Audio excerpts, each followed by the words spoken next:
Every day, millions of students walk into classrooms just expecting a lesson. A teacher walks in, the discussion starts, activities happen. But before any of that actually takes place, there's this massive, hidden system making it all possible.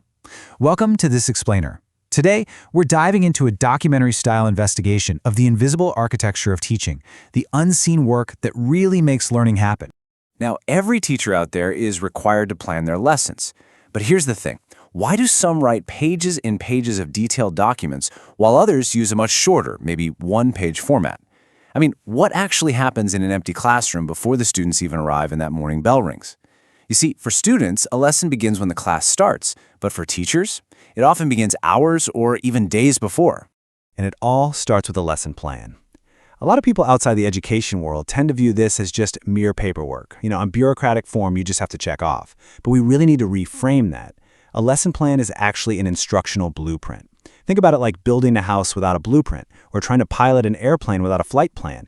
Education works exactly the same way. This plan is meticulously designed to guide student learning and actually anticipate challenges before they even pop up. And this is exactly why planning is a global necessity.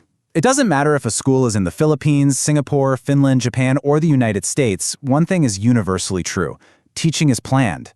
Planning is what turns abstract educational goals into real, tangible classroom action.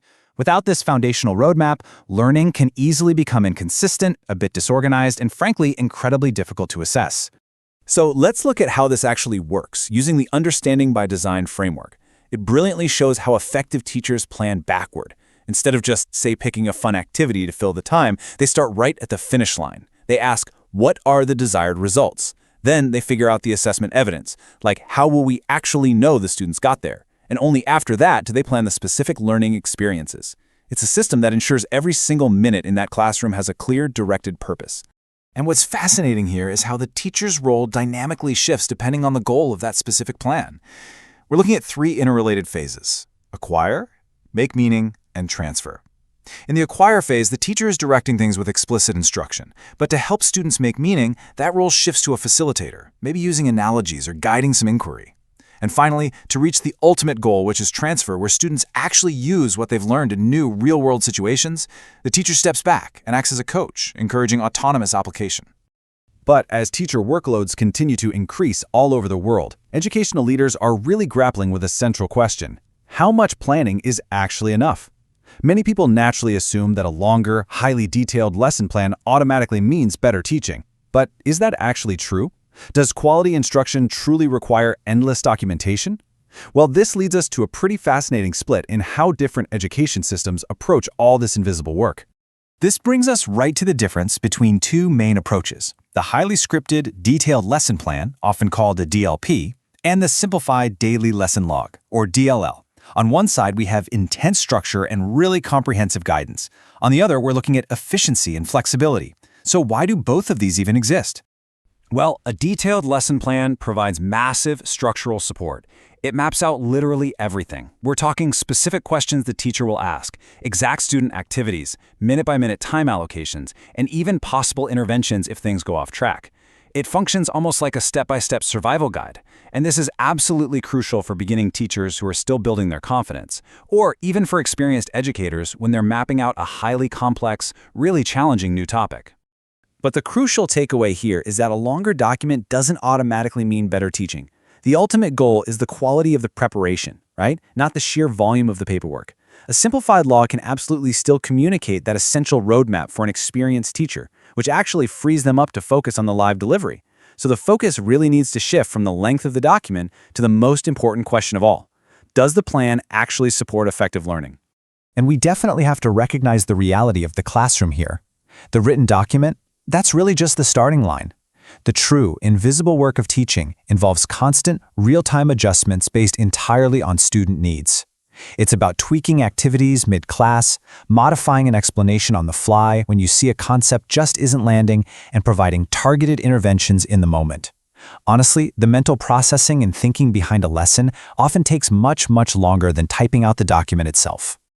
Moving right along, we arrive at our next section title, The Horizon, when AI enters planning.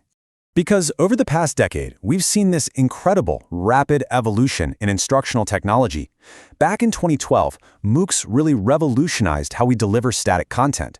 Then by 2015, smart teaching tools brought real-time process awareness into classrooms, letting teachers see live analytics on student engagement.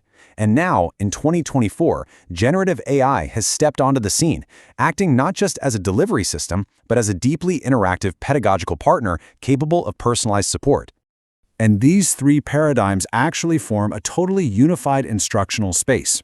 You've got structured exposure providing that foundational knowledge, real-time interaction informing live classroom adjustments, and now AI offering scalable personalization. When you put them all together, they can offer highly customized learning pathways without being locked into physical classroom spaces. So as AI tools become a lot more common, teachers might finally spend less time formatting standard documents and a lot more time on high-level strategy. But it's absolutely vital to understand that AI is not the hero of the classroom here. It's an efficiency-enhancing co-pilot. It's a tool meant to assist with tailored explanations and scalable practice tasks, all so that teachers can focus their limited energy on what really matters: meaningful human guidance. Which brings us to this really core truth. Technology can assist planning, but it cannot replace professional judgment. Whether a lesson plan takes 1 page or 10, and whether it's a detailed daily log or generated with the help of an AI, the professional judgment of the educator remains entirely replaceable. Teaching, at its core, is an iterative, highly adaptive human craft. So the next time a class begins and the discussion starts, remember what you aren't seeing. Remember the architectural blueprint that was meticulously designed to make that learning happen intentionally. And as we look to the future, we really have to ask ourselves, as technology continues to evolve, can it ever truly replace the invisible work, the deep empathy, and the on-the-fly human judgment behind a great lesson? I'll leave you to reflect on that. Thank you so much for joining me for this